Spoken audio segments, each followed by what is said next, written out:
Good afternoon, ladies and gentlemen. How lovely to see so many of you here for this very special Sunday forum. I'm Pim Baxter. I've been a lay canon here at the Cathedral since 2014 and a member of Chapter, and I've also been Deputy Director at the National Portrait Gallery for a number of years.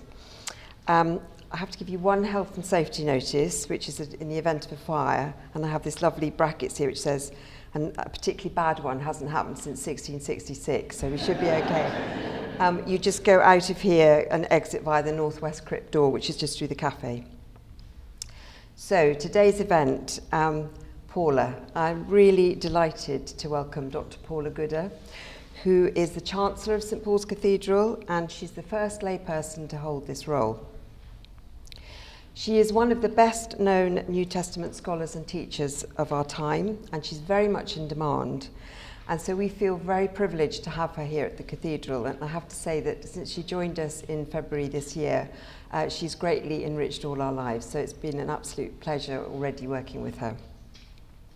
She's the author of a number of works on theology, and her latest book, Phoebe, a story, which is why I hope you're all here today, is a new way of approaching her subject matter. She describes it as a work of historical imagination, so not necessarily in the genre of fiction, but it looks at the journey of Phoebe to Rome, and Paula in this book offers an insight into St Paul's theology, but also the role of the women in the church. So Paula's going to speak to you for about 40 minutes, and then we'll have some time for questions and answers, and we'll finish quite promptly at 2 o'clock. And a colleague from our shop will join us, because we have some copies of Paula's book here, and we will be selling them at a generous discount. And Paula's very kindly said she'll sign copies for everyone. So can I ask you please to join me in welcoming Paula this morning.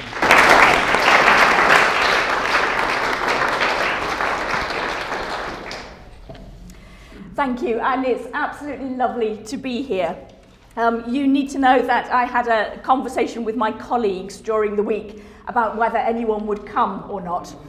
I was of the opinion that no one would come. They were of the opinion that a lot of you would come. So you can sit there in the glorious knowledge that you've proved me wrong to my colleagues. What I want to talk to you about today is what I learnt while I wrote the book Phoebe. So I want to tell you why I wrote it. I want to tell you the bits that you find in Romans that tantalise you enough to suggest that it's worth writing a book like this. But primarily what I want to talk to you about is actually the things that that surprised me while I was writing it. When you write a book, if you've ever done it, there are things that you know that will happen. Sometimes they do, sometimes they don't.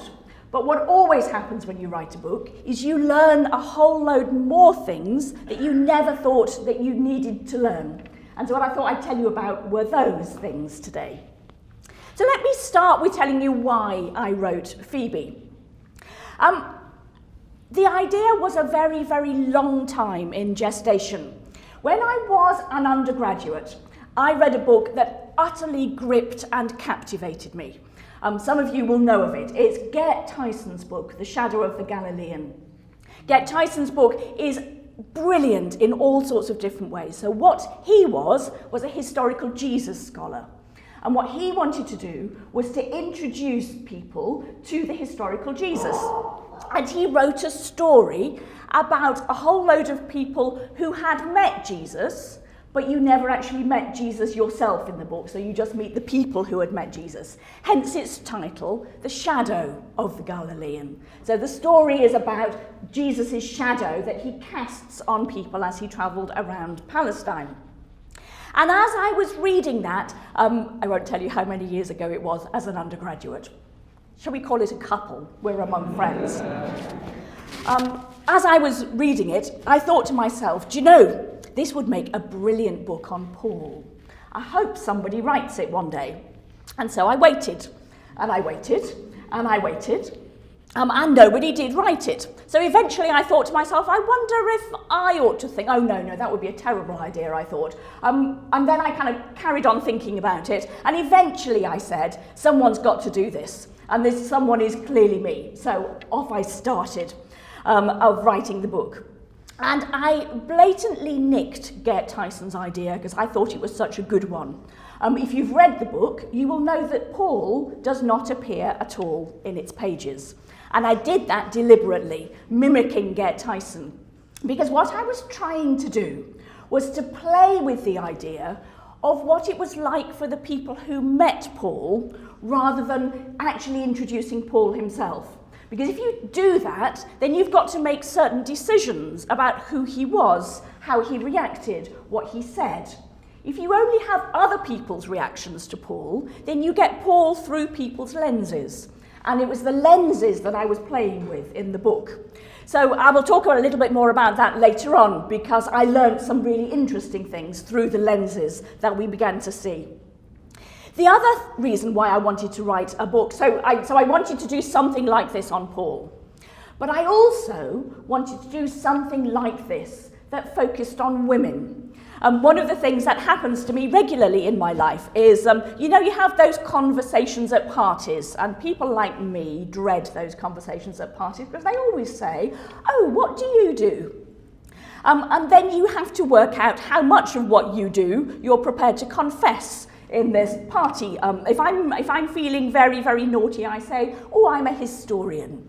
And then they say, what's your period? Oh, the 1st century. And normally that keeps going quite nicely. But if you say, I'm a New Testament scholar, and then they say, what part of the New Testament? Then eventually what I have to do is to confess that I'm a Paul expert. Let me just pause for a moment.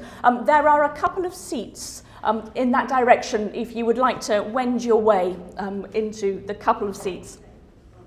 So then I have to confess that I'm a Paul expert. And 9 out of 10 times when I confess that I'm a Pauline scholar, somebody will say, you do know Paul's not very positive about women. Which I always think is a fascinating question, as though I'm meant to say, oh, is he not? Although I must admit, as I've got older, I've become naughtier about it. Because actually, as you will discover as I go through this talk, I think Paul is very positive about women. So I've got into the habit now of saying, no, I really haven't noticed. Which then leads me on to a very long conversation with people normally, which I enjoy. Whether they do quite as much, I don't know. The third reason why I wanted to write this particular book. So I've told you why I wanted to write a book like this. I've told you why I wanted to do it on Paul, and I've told you why I wanted to do it on women. But why Phoebe? Why her in particular? The answer is because she's fascinated me for years. If, like me, you are a Pauline scholar, and therefore you read Romans regularly, then what happens is you do the big pieces of theology in Romans 1 to 15, and then you get to the end. And what most people do is, having had a really hard time reading Romans 1 to 15, they say, thank goodness for that, and shut up Romans. The problem is, if you do that, you miss an absolute gem of a chapter, which I'm going to tell you more about this afternoon. Romans 16. In Romans 16, the final chapter of Romans, Paul introduces a whole load of characters we've never heard of before. Some we've never heard of at all, some we know from other contexts, but we didn't know they were lurking in the background of Romans. And the characters that Paul talks about are people who are in the church in Corinth, which I will explain a little about in a moment, people who are in the church in Rome, and Paul sends greetings. And this is very interesting for those of us who are geeky and New Testament scholars, because we're interested in those people. Because the one thing we know about Paul at this point in his ministry is that he's not been to Rome yet. So if he's sending greetings, they are people that he's met somewhere else in the Roman Empire, or people that he's heard of, or people that are friends of friends, and you can hear that resonating in the background of Romans 16. And so therefore, you begin to have a window opened into a Pauline community. And in a moment, I will explain to you why that becomes particularly important in the case of Romans 16. But right at the start of Romans 16, in verses 1 to 2, we meet this remarkable person called Phoebe. And let me just tell you what we see of her from the first 2 verses, and then I think you'll understand why I thought a story really had to be written about her. So Paul says to us in Romans 16 verses 1 to 2, I commend to you Phoebe, is where he starts out. So the really interesting thing about that word commend, I'm going to pick through the 2 verses very in detail so you get a sense of what's going on. So the first thing is that he commends Phoebe to them. Now, the thing you need to know about that particular Greek word, commend, is that it was widely used in the Greco-Roman world when you sent a letter. And what would happen would be that you would say to the people that you would send the letter to, the bearer of this letter is very significant. In fact, they are so significant, you should treat them as though they were me. So that word commend is actually a much bigger word. He's not just going, have you ever met Phoebe? Oh, I don't think you have. This is Phoebe. That's not what he's saying. What he's saying is, here is somebody that I commend to you in such a way that you are to treat her as though she were me. And when you stop and think about that, that becomes hugely significant when we're thinking about this character Phoebe. This is someone that Paul thinks is important and is significant. Now also just use your imagination for a moment. Imagine that a person has come bearing a letter like Romans. And then also imagine that, I know, very unlikely scenario, that they hear the letter of the Romans read out. And they didn't understand absolutely all of it. I know it's hard for you to get your head around these days, but just imagine that the first hearers of Romans didn't understand absolutely every sentence. Now, who would they ask to explain it to them? They'd ask the person who brought the letter, who had just been commended to them by Paul as being the person they were to treat as though she were him, especially if they knew that Paul wrote the letter back in her hometown in Corinth. He probably had told her about it, so she'd probably know some of the answers. So a large number of Roman scholars, and I'm certainly one of them, would argue that Phoebe, therefore, is the first ever exegete of Romans, because they'd have asked her what it meant, and she'd have told them what it meant, and so she would have unpacked the letter of Romans to them.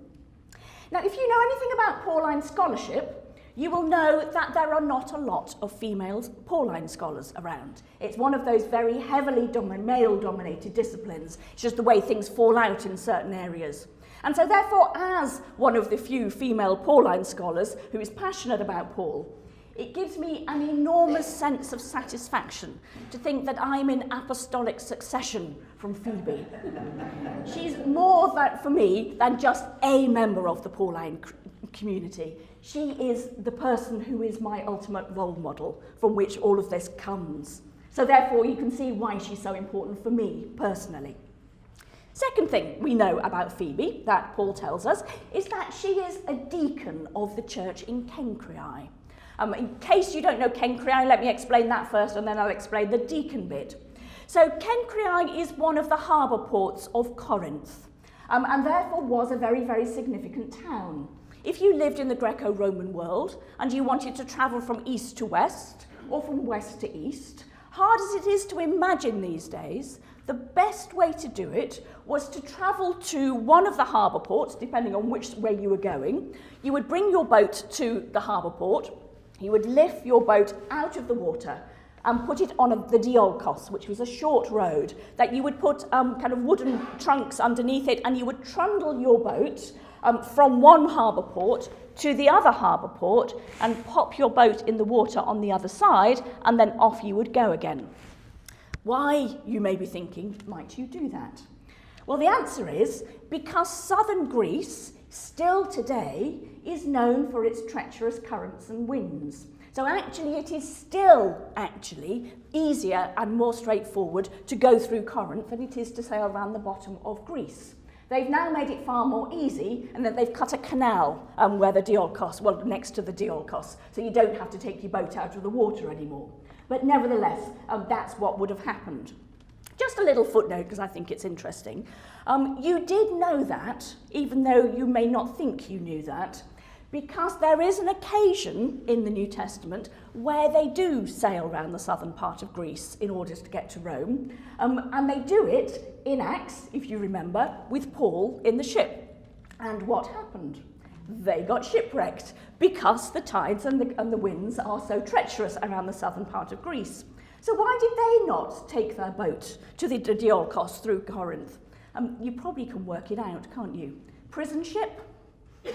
Taking a whole ship of prisoners on the way to Rome. What's the last thing you want to do? Take them off the boat at Corinth while you trundle your boat down the road and put it down on the other side? It would be a really terrible idea, which is why they didn't do it, which is why they were shipwrecked, which you knew already. So you get that kind of sense of why this is kind of an important bit of geographical understanding. So Cenchreae, like its sister port Lycaon, were very, very significant ports in Rome, hugely important. And we are told that Phoebe was a deacon of Cenchreae. Now, if only Paul had told us what he meant. There is no doubt from the Greek that it was a title, that it was used of people who were in positions in churches. There's no doubt that the people in Cenchreae would have said, yes, Phoebe was a deacon of Cenchreae. There's no doubt that the Romans went, a deacon of the church in Cenchreae, excellent. Paul knew what it meant, Phoebe knew what it meant, the Corinthians knew what it meant, the Romans knew what it meant, and so we don't. Because Paul didn't explain it. If only he could just have glossed and said, and therefore it means that she did, it would have saved me writing probably about 7 different papers on the nature of the diaconate in the early New Testament period. I have, as you will gather, lots of ideas about what it means, but we don't know for certain precisely what it means. But it means something, and the something is the really important thing. She had a role in a church that was recognised across the Pauline communities to the extent that Paul could say, she's a deacon, the Romans went, of course she is, therefore there is something very significant there. Next thing we know about Phoebe is that Paul describes her, and here I need to give you the actual Greek word because it's very contested. He describes her as a prostatis, and he says she's a prostatis of many and also of me. Now, if you know your English translations, you will know that this is most often translated as helper or benefactor. And I will have at this point to refrain from ranting too much about this, because actually, if this word is used of a man in parts outside of the New Testament, you would normally expect to translate it as patron or leader. So, interestingly, the word literally means someone who stands in front of.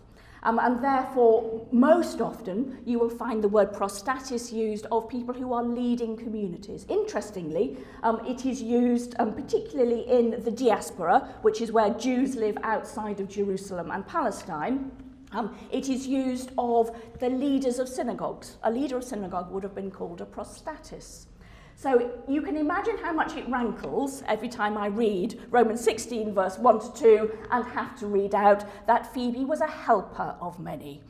You can almost hear me grumbling in the background while it happens. I think it is highly unlikely that that is what is meant by the word in this particular context. It is clear that she was influential, that she led a community, and also the implication of the word is that she was wealthy. And that's a very important implication. If she was a patron, then she would have had clients, she would have commissioned people to do jobs for her, she would have had an influential role in society. So, she's commended, the first exegete of Romans. She brought the letter from Corinth to Rome. She's a deacon of the church in Cenchreae. She's a patron or a leader. Let's call her a leader for the sake of argument. 2 other things before I tell you what I learned as I was writing. The bit that really made me go, okay, right, I have to write this book now, is when I was reading an article about the name Phoebe and its use in the Greco-Roman world.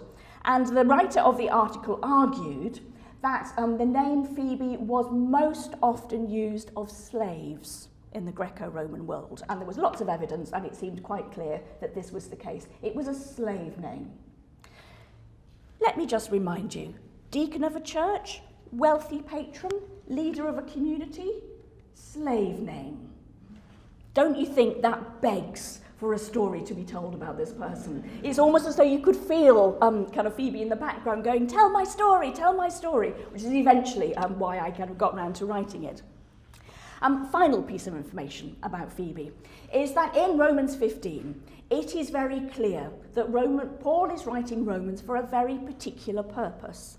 And what's quite interesting is we often overlook the purpose because, frankly, by the time we've got to Romans 15, our head is so full with Paul's arguments that we omit to notice the really important thing that he says, which is that he believes that he has proclaimed the gospel to the best of his capacity in the East. He says that I am unable to do it any further, and he is feeling called onwards to the West. And in particular, he's called onwards to Spain. So although he has been in technically the West, which is he's been into Greece, he hasn't gone further west than that. And he feels that God is now calling him to go further with the gospel. If you think about what Romans is about, it's really about the gospel. It's about Paul telling you what he thinks the gospel is. And then he gets, in Romans 15, to the point of saying, and I want to proclaim this in Spain. So it's almost as though he's getting the Romans on side to say, the Spanish mission is really important. I've explained to you what the gospel is. I've got to take that to Spain, haven't I? So in a way, it is one of the earliest of the fundraising letters. Because what Paul is doing is saying, can you see why it's so important I take the gospel to Spain? Will you stump up some cash to help me do it? And there seems to be a really good argument that Phoebe has been sent in advance of Paul to get the Spanish mission ready. She's to find the money, to work out the logistics, to find the people who are going to do it, and onwards they would then go to Spain. There was, of course, a slight glitch in the plan, however. What seems clear from the letter of Romans is that Paul sent Phoebe onwards with the letter to get the Spanish mission set up. He's just going to pop to Jerusalem to drop off the collection. Now, just in case you aren't clear what the collection is, as you read through the Pauline epistles, you will know that as he goes round, particularly Greece, but also parts of Asia Minor, he encourages them to lay money aside for the church in Jerusalem that is going through a famine. So what he did is he then collected the money that they'd laid aside and was just popping to Jerusalem to pay them the money. Then he was going onwards to Rome, and off they would go to Spain. You will know your acts, I'm sure. And the popping didn't quite happen as Paul had anticipated. And in fact, what did happen is that he was arrested, imprisoned, and he eventually did get to Rome, but not quite as he'd intended, and not in the timescale that he's intended. But all of that behind the letter seemed to me to be so suggestive of interesting thoughts, of things that you could think, of ways that you could explore, that I had a go of writing the story that I wrote, which was about Phoebe. So, what did I learn while I wrote? The first and most important thing that I learned is that imagination is a vital tool in biblical interpretation. If you read the notes to my book, you will notice that I spend a page or so apologising for imagining stuff, because I knew that people would shout at me, telling me that it actually wasn't the way that you do your biblical interpretation. If I wrote that chapter now, I would stop apologising, because now I'm absolutely convinced that imagination is a vital tool in the toolkit. Let me be clear, it's not the only tool in the toolkit. It goes in alongside all the other tools in the toolkit, but we need it in order to be able to understand what's really going on in the Bible. And for some reason in Christian tradition, we've become so hesitant about the tool of imagination that we've stopped using it. And I think our interpretation has become impoverished as a result. Let me just tell you a few things about why I think it's so important. In fact, let me tell you a story. Shortly after the book came out, somebody came up to me, and you always can see, you know when a person's got that glint in their eye, and you know you're going to be in trouble. And he had his arms folded, and he said down kind of like this, and said, "Young lady, I must admit, I'm now of an age where actually that distracted me for a moment to go, oh, thank you very much. Young lady, how would you defend yourself against the criticism that you've just made it all up? I did try. Of course, it didn't have any impact at all. But let me try again with you. A few ways in which I would defend myself against the allegation. The first is that we do it already all the time. The key thing, however, is that we've just forgotten that we have.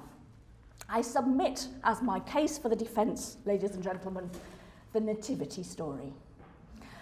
I would argue that if you have been to a nativity play, which you probably have, 80% of the nativity play is an act of pure imagination. It's a great, don't get me wrong, I think it's a fabulous act of pure imagination. Frankly, if you'd simply told the nativity story exactly as Matthew or Luke told it, you would have a really unexciting 90 seconds of nativity play. And then everyone would go involving about 4 children, and then you'd all go home and be rather disappointed. There's a reason why we use imagination for the nativity play, because it brings it off the page. What is wrong with the nativity play is not that we use our imagination, but that we've forgotten that we use our imagination. So when I break the bad news to people that there wasn't an innkeeper, in fact there might not have been an inn, people get kind of, what are you saying about my nativity play? But actually, it's one of those things where I want to say it's a really good thing that we use our imagination. It's essentially, it gets us into the heart of what's going on in the story. But actually, it's only good if you remember it's an act of imagination, not assume that it's there in the text. My next case for the defence would be Jewish interpretation, and one of the things that is one of my expertises is the way in which we have a look at Jewish interpretation and how that helps us understand what's going on in the New Testament. And for me, one of the beautiful strands of Jewish interpretation is the way they use imagination to help you understand what's going on in the text. One of my favourite ones is the story of Joseph and Asenath, which comes from the 2nd century. And there's a lovely bit. So this is the story about Joseph from Genesis. And in the story about Joseph from Genesis, there's a little line that says, and Joseph married the daughter of a Pharaoh, which if you will know anything about Jewish religion, you will know should not have happened. So the story of Joseph and Asenath is the story of how it was all right, really. And it's a fascinating, it's a glorious story if you like kind of overblown, romantic, slightly fantastical stories, which I do. And the story is of the daughter of Pharaoh who meets an angel before she ever met Joseph. And the angel converts her to Judaism. So by the time she met Joseph, she was already Jewish. So it was fine when they got married because he wasn't marrying out of Judaism. The end. It's a lot longer than that. But you get the idea that actually what Jewish interpretation does is it plays in very close detail with what is there in the text. And for me, there's something really, really important about it. Because there's a good chance you've never noticed that Joseph married the daughter of a Pharaoh because you just slip over it and you don't notice it. What imagination makes you do is read the text even more carefully than you would have done if you weren't using your imagination. And so actually it demands a very, very close reading of the text. And that is your first step into a very good tool of biblical interpretation. What is actually there, rather than what you imagine to be there, begins to set you on the road to good biblical interpretation. We also do it, incidentally, in other parts of the Bible. I'm a big fan of Ignatian Spirituality. And Ignatian Spirituality is one of those areas which encourages you to imagine yourself into the stories of the Gospels, to see yourself with Jesus, to imagine what it felt like to be there. One of my frustrations is no one's ever tried to do that with Paul. And in a way, what I was trying to do with Phoebe was to do a kind of Ignatian-type spirituality exercise on Paul. What did it feel like to listen to Paul? What was it like to be part of a Pauline community? And out of that, you begin to discover things that you could never have thought before. And so what you get when you use imagination in exploring the text is you use another part of yourself, and the other part of yourself becomes a really important part. It is the visionary part, the mystical part, the emotional part. And in understanding what it felt like to hear Romans being read, you then begin to understand Romans in a completely different way. So let me just give you one little example of that, which for me I think was really, really interesting.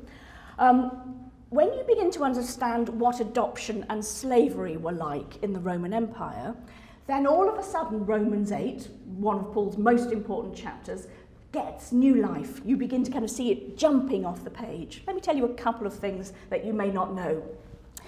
In the Roman Empire, adoption was common, but it was a very different practice to adoption today.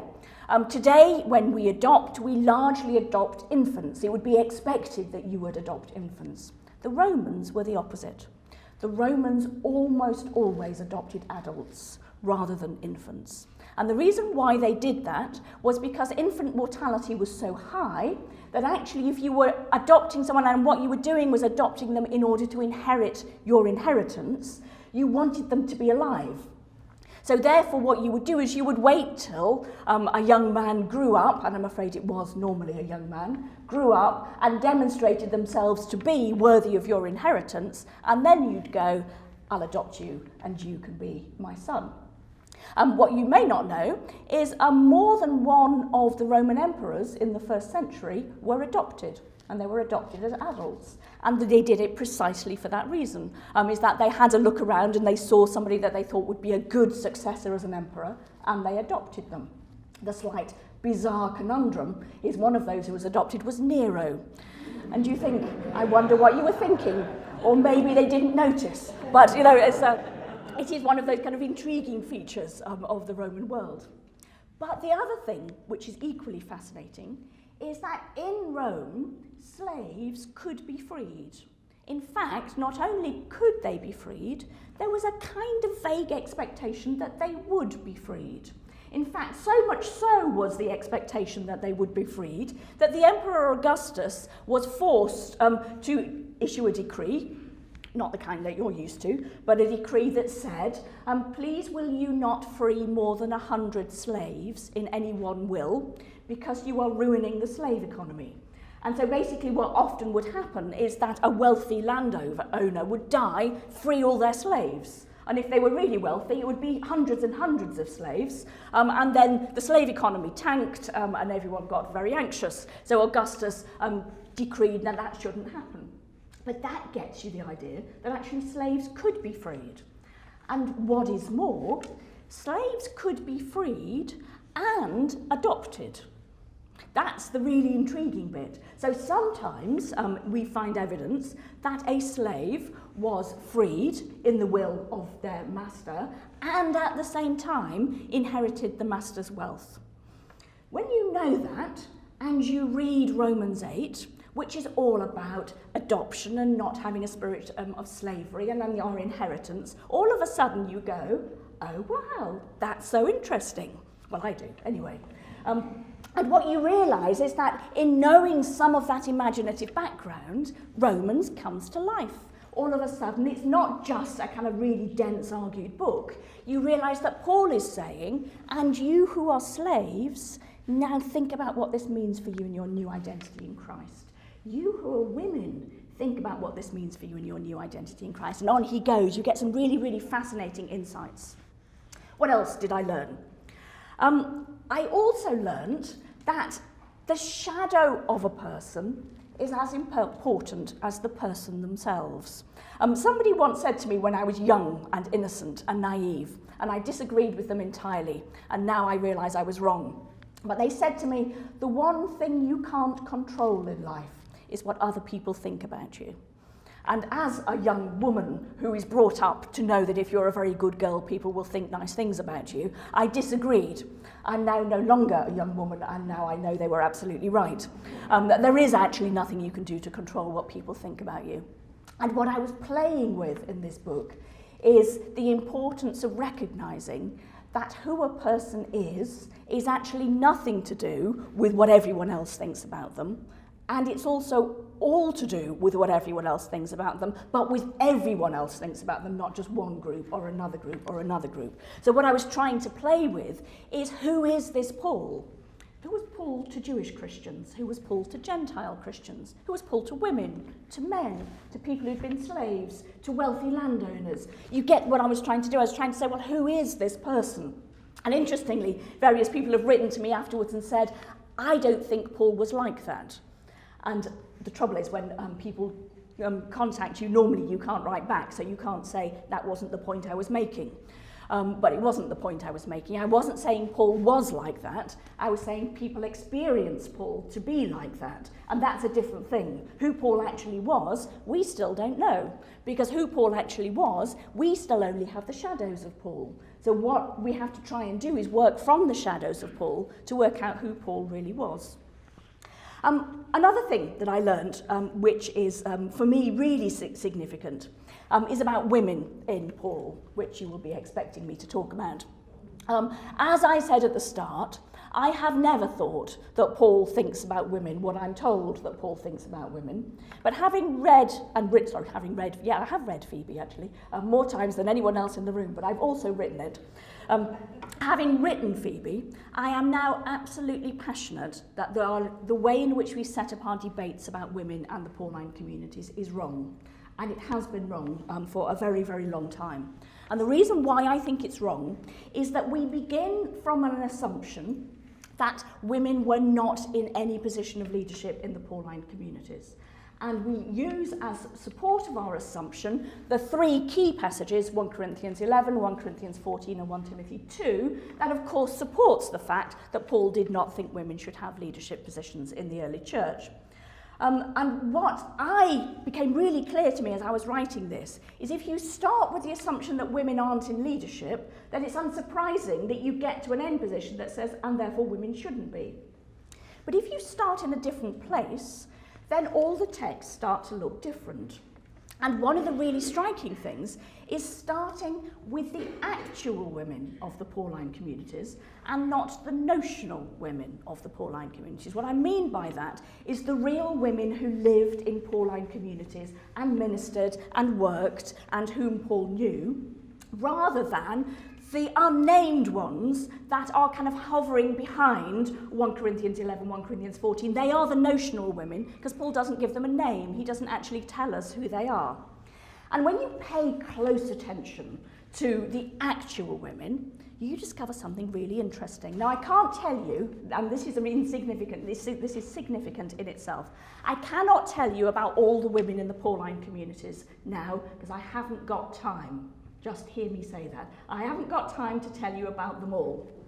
Let me just tell you about the women in Romans 16, because the women in Romans 16 prove my point beautifully. In Romans 16, Paul names 19 men and 10 women. There are some you will have heard of, some you won't have heard of. But what is really interesting is, of the 19 men mentioned in Romans 16, only 3 of those are described by Paul in Romans 16 as being in service of the Lord. The others he just kind of says hi to on the way through. And of those 3 that are in the service of the Lord, 2, Aquila and Andronicus, are mentioned alongside women.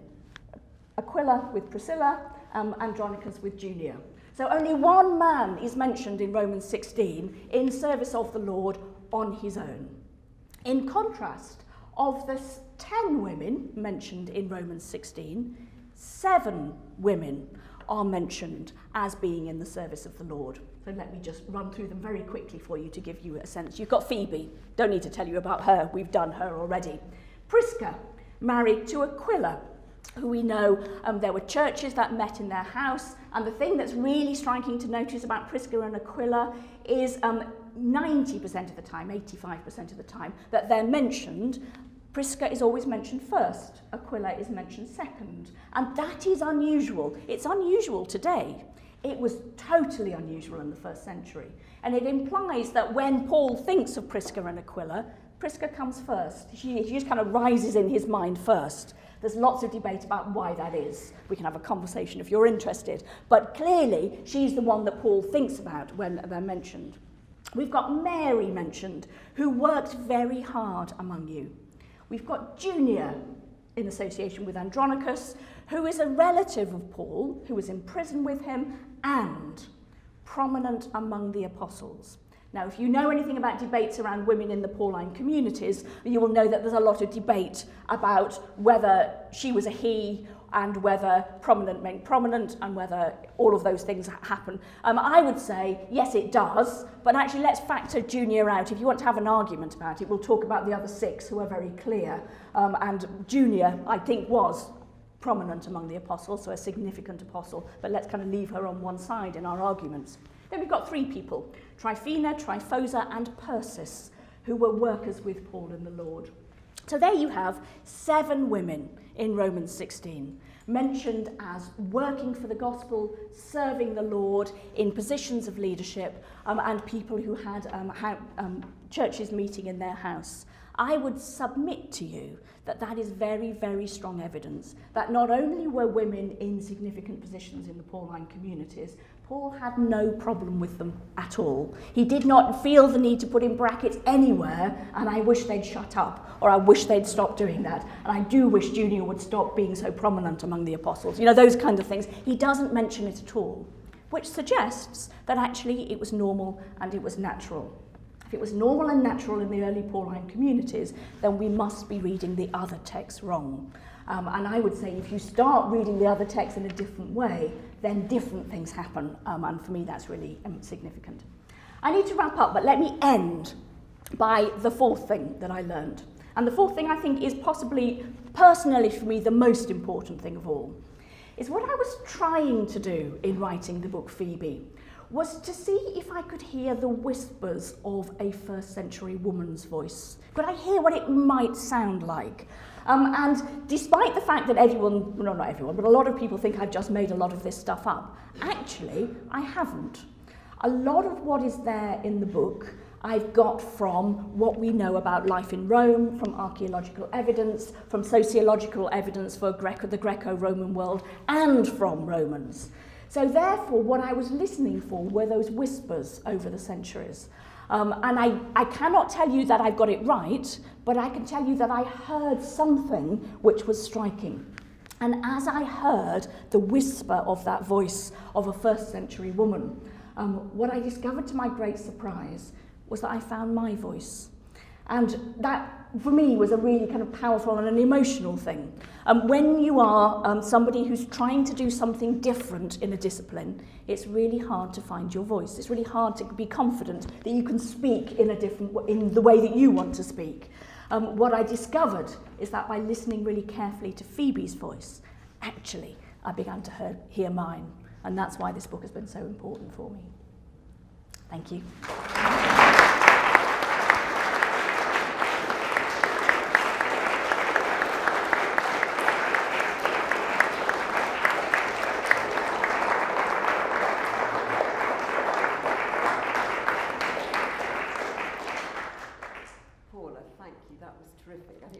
Gone on listening to you, but we should allow time for questions. So if I can have questions from the audience, if you can be quite concise, and I will actually repeat it back, just so that... It's just it's because this is being filmed, and they won't be able to hear you asking the question, but they will be able to hear him repeating the question. So it's for the sake of the people watching the film. Oh, I have a first question. Excellent. Have you sold the film rights? The question is, have you sold the film rights? No, I really haven't. And that's because it's not a novel. It's a story, and that kind of allows me to tell you a little bit about what it is and what it isn't.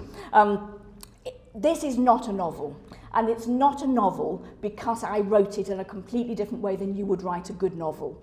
I'm a novel addict and I adore novels, which is why I want to go, this really isn't one. So what I wrote before I started writing this was a list of the Pauline theological points I wanted to communicate by writing the story. And as I went through it, I ticked them off. And then when I realised I'd missed something, I went back and shoehorned them back into the story, which is not how you write a good novel. And that is why this is not a novel. For those of you who don't know the book, what I did for the first 2/3 of the book is I wrote a story, and then the last third of the book was really written for me, but I'm delighted to know I'm not the only person who likes this kind of thing. When I read historical novels, one of the things that annoys me is do I know that that's true, or have you made it up? What evidence is there for this? So the last third of the book is me, for my satisfaction, saying, well, we know this, we don't know that. There's an argument about this, that's what's going on in the archaeology. And if you're geeky like me, it's quite satisfying. So the question is, when a slave was adopted, did they automatically become a Roman citizen? No, not automatically. It was often the case, but not exclusively the case. And also, depending on where you lived in the Roman world, it was much more likely that you would be made a Roman citizen if you lived in Rome or Italy than in any other part of the Roman Empire. Which is, incidentally, one of the things that intrigues scholars about Paul. Because Paul, in Acts, is said to be a Roman citizen, but he comes from Tarsus in Asia Minor. And no one can quite work out how that would be the case. So you either have got to say Acts made it up, or you've got to say, well, clearly it was the case and we just don't know why. I'd normally go with the second rather than the first, but there's a big discussion about the nature of Roman citizenship. I think Patrick. Sorry, it's a little technical question. When you read the book, should you read chapter 1 and then the notes, or should you read the whole story and then go back over it? So the question is, when you read the book, do you read chapter 1 and then the notes on chapter 1, or do you read the whole story and then go back to the notes? You should do whatever you like. And I know I've had lots of conversations with lots of different people who've done it differently. So some people have read the story and then they've read the notes, and that's worked really well for them. There's a lovely retired clergyman in our congregation who said, oh, I couldn't be doing with the story after the first chapter, so I read the notes first. And then I read the story afterwards, and that made a lot more sense. There are some people who read the story and then they read the story with the notes. Do whatever you find works best for you. Why you think it is that we have, as it were, a sour view of Paul's thinking on women. I mean, I just add that if you look around the Roman world at culture, I found it very inspirational to see things like the Pharaoh portraits, which seems just entirely different. Thank you. Right. Have a go at you could. Why don't you repeat the short version, Pim? The short version is, well, gosh, I got so bad. Shall I do it? Yeah. So how have we got with such a view of Paul, of women in Paul? How have we got here and not where we might have got otherwise? Those questions are always fascinating, about how an idea emerges and how it shifts and changes. Almost certainly what happened, as always happens, is that what Paul was saying became embedded in the culture in which it was found. And as that culture went off in a certain direction, so what he was saying was heard through the cultural lens of that particular culture. It is also, kind of little note to ourselves, that is also true of us. So we hear Paul through our cultural lens. And one of the things I would say is that's absolutely fine, but we just, again, need to be aware that it's happening. So the cultural lens that I think began to shift people's attitude towards women and their reading of the Pauline texts is, I think, happened really very early on, to, late 1st century, early 2nd century. And for me, one of the big things that happened that began to shift things around was that when Christianity was in its earliest phase, such as we find in the text of Romans, people would have met in houses privately, either in villas or in tenements, or they'd have met in workshops or in Roman baths or somewhere like that, but it had been largely a private setting. And in the Roman world, there were all sorts of different ways in which women could have positions, but by and large, women were influential in the private sphere and not in the public sphere. It was how they kind of set things up culturally. So the great irony is that as Christianity became successful, then it moved from being something that took place in the private sphere into something that took place in the public sphere. And because in Rome, honour and shame was a really important strand that was kind of very, very significant in people's thinking, this new religion needed to demonstrate that it was in the honour-shame code. So therefore it was clearly honorific and not shameful. And one of the things that it could do in that context is, in being public, follow the cultural mores of the Roman world in the public world. So consequently, the role that women used to have began to fade away as it stopped being quite so much in the private sphere. And then as always happens, as you begin to see men solely in positions of leadership, then you go, well, that's always been the case, hasn't it? And then you get into kind of down the road. And that's what I think began to happen, is that it began to be seen through a cultural lens. I also just need to say back to myself, yes, of course, but you're seeing it through a cultural lens today, which is different from as has been for the last 2,000 years. And I would say, absolutely, I'd still argue that's a good case for it.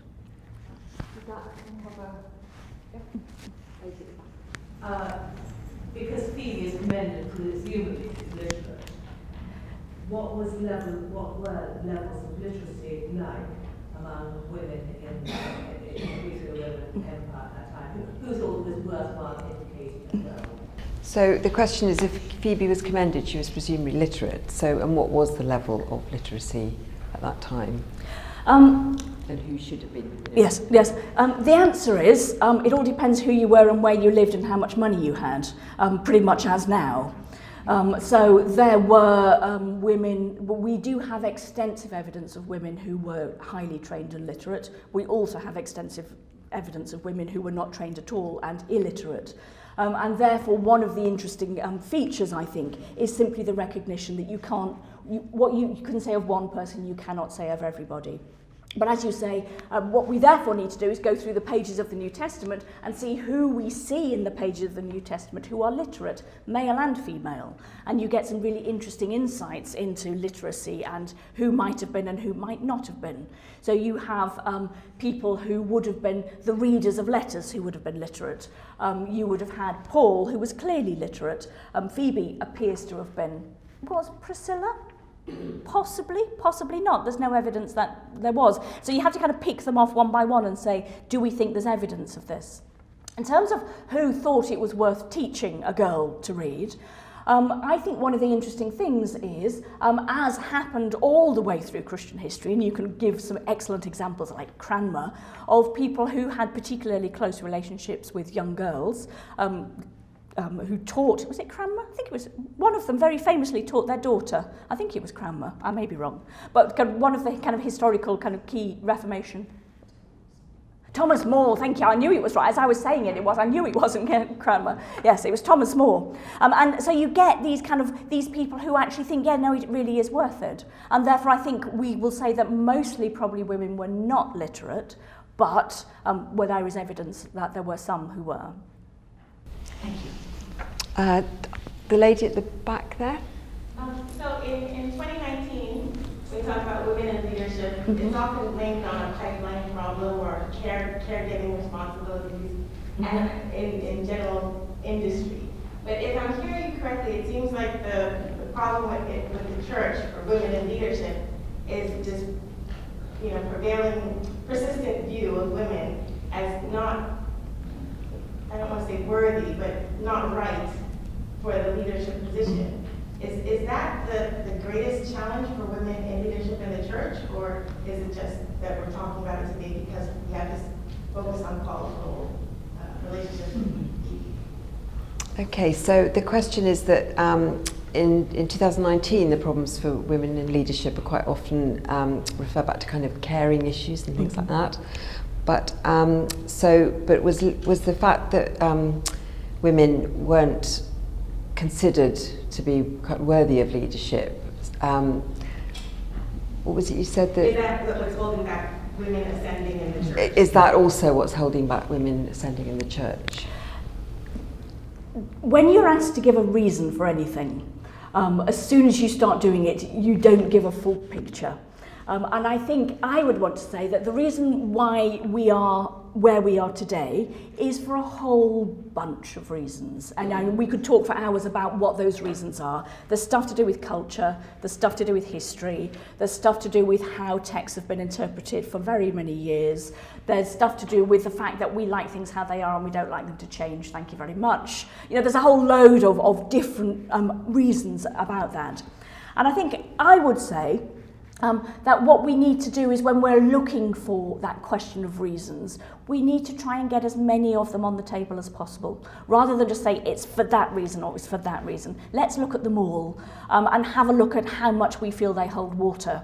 And I think once you get kind of a full range of reasons on the table, then the picture starts to change. So I think I would say it isn't just one, it's a range of reasons. But we should not underestimate the power of human beings to like things like they've always been. That's one of the primary things that stops us changing, is that just makes us slightly uncomfortable to do something different. And therefore how we build change in the church is possibly one of the most important questions we need to ask across all sorts of levels. So I think we've probably got time for two more. So there's a lady here. Thanks for all of us a fascinating talk. My question is, I went to a series of discussions on who Paul is, and one of the dominant statements was that Paul was anti-women. And now listening to you, it shows that it's quite the opposite. My question to you now is, how would I, if somebody brought that question up, in a nutshell, how would I defend that to say, So the question is, having listened to Paula today, the sort of perception that Paul's anti-women has been kind of reversed. So how would you kind of defend that now if you were you know? Two things I would say. One thing is I would want to know who the person was you were talking to. One of the things that I decided about 10 years ago is that I would give up trying to persuade somebody who knew they were right in the other direction of my view, because they would have no hope of persuading me of their view. So why, you know, that it's not that I wouldn't talk to them, but it actually, in a way, it feels a little bit impolite to try and persuade them to change their mind. If they think that, they're very welcome to think that, and I'm very welcome to disagree with them. You know, I think I would leave it like that. But if you wanted to present the view, the way that I would say is pretty much what I said in my third point about what I'd learned, which is that the argument from the actual women who lived in the Pauline communities and what we can know about them is so very, very interesting that you at least have to have a look at it in the light of the texts that are normally cited. So if you want to say that there were no women leaders in the Pauline communities, you have to explain who Junia was, who Phoebe was, who Prisca was, and why you are, and with each of them. And there will be people who will tell you for each of them why they think they weren't in fact a leader. I would disagree with them, it'll surprise you to know. But nevertheless, I think it's important just to go through the very different women that you find. And I only told you about Romans 16. There are so many others as well. And basically, I would just go through all of them and go, okay, so Nympha, Euodia, Syntyche, let's talk about them all. I think it's a really strong case. For me, one of the really important things, it's a really strong case and we don't make it often enough. And therefore, I would encourage you to join me in making it. So I saw one, did I see one? Yes, just very, as long as it's a quick one, the gentleman over there. Yes, you, yeah. Could you speak a little more about what sort of sources you were able to use to get to the mind of the first century? Absolutely. So while there isn't a lot written sociologically about the New Testament, there's vast amounts written in the Roman world.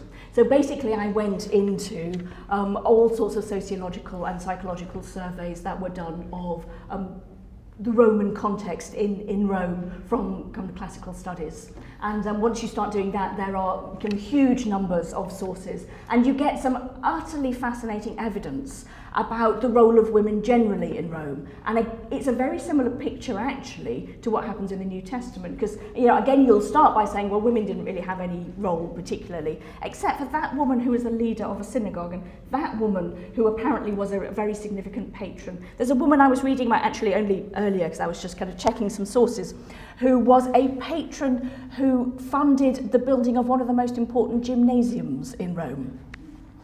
You know, it's kind of those kind of people that make you go, well, this is the case that it is, except for all these people that did it differently. And I think, for me, one of the really important things is reading through the cracks. So you make a statement, and then you go, well, okay, let's have a look at some of the evidence that kind of undermines that statement. And once you start looking, particularly in the case of women, you find huge numbers of evidence that actually we haven't quite got the picture right. I'm going to draw it to a close. I'm sorry, I know we could go on asking lots of questions. I do urge you to read Phoebe. It's I know it's not a novel, but the character of Phoebe, Paula is absolutely sort of lives there for you in the book. But there are a lot of other amazing characters in the book as well. And I think there's a wonderful, you know, this sort of feelings that come through it, like when people come together and are able to talk freely, and the sort of feeling of love and mutual support is just tremendous in the book. So Paula, thank you for sharing with us how Phoebe came about. It was really, really interesting, and thank you for giving us the time this morning. Should we just give Paula